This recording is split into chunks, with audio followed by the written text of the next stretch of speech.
Good evening. Also in Worldwide tonight, will Turkey become the 13th member of the European community? And a new approach to corporate art. Instead of buying artworks for the boardroom walls, architects and builders are putting art in the walls.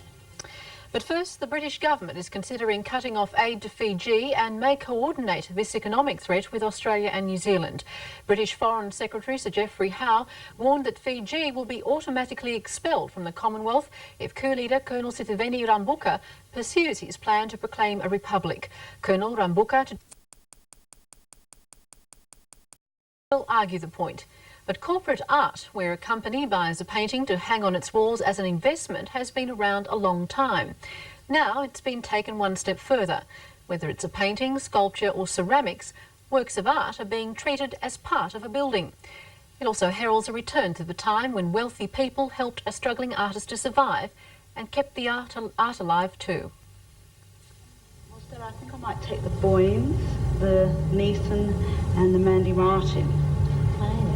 Make that $14,000? Absolutely, yes. To most multi-million-dollar companies, corporate art means coming along to an art gallery with an open checkbook. Buying, for instance, a Mandy Martin is a definite financial investment. There is, however, another way to invest in art and increase the value of your property at the same time, making sure that the artwork stays in the building forever.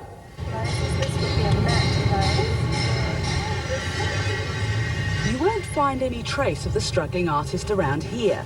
No problems finding money for materials or studio space, because it's all paid for.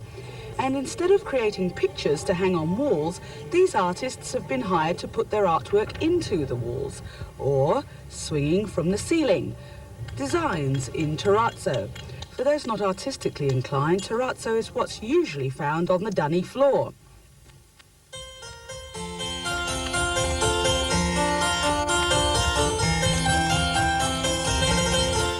Of course, the idea behind corporate art's nothing new.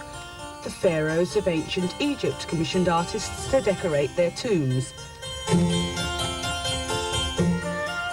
Just about every monarch and noble has had their portrait painted. The more flattering the painting, the more the artist was paid. And today, big business calls the tune. It's really a bit like saying we will commission things specifically for our building because we want to give it back to the people, but we want the art to reflect the community. And we worked with the architect and the developer right from the initial stages of the building. That building is the $60 million Harbourside Festival Marketplace, currently under construction and part of Sydney's $2 billion Darling Harbour project. For the first time, believe it or not, in this city, we're producing theatre shopping, show business shopping. 4 years since we decided to do this, and we've learnt it from what we've known as being done by another great man, a very great man, probably the greatest urban developer that the world will know in our lifetime, James W. Rouse. In the United States, developer Jim Rouse has been hailed as an urban visionary, the father of the shopping centre as we know it today, and the builder of the City of Columbia. His enterprise development company is involved in the creation of Harbourside, Rouse's first venture outside the US. Like James Rouse, the Hayson Group is quick to point out that historically, marketplaces provide a focus for city life, a meeting place where economic activity combines with leisure, and colour and flamboyance help to draw the customer in to taste your wares, and that's where the artists come in. Their work helps create the fun-filled festival atmosphere, so conducive to people spending money. The list of those working on the project is like a who's who of up-and-coming artists.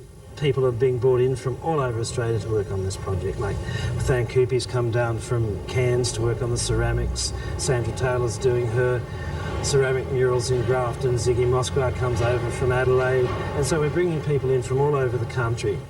So it seems that everyone's happy.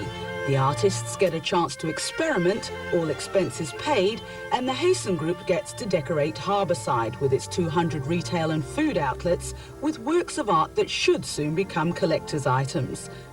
Most importantly, the age-old patronage of art continues, 20th century style. Tricia Goddard reporting on corporate art.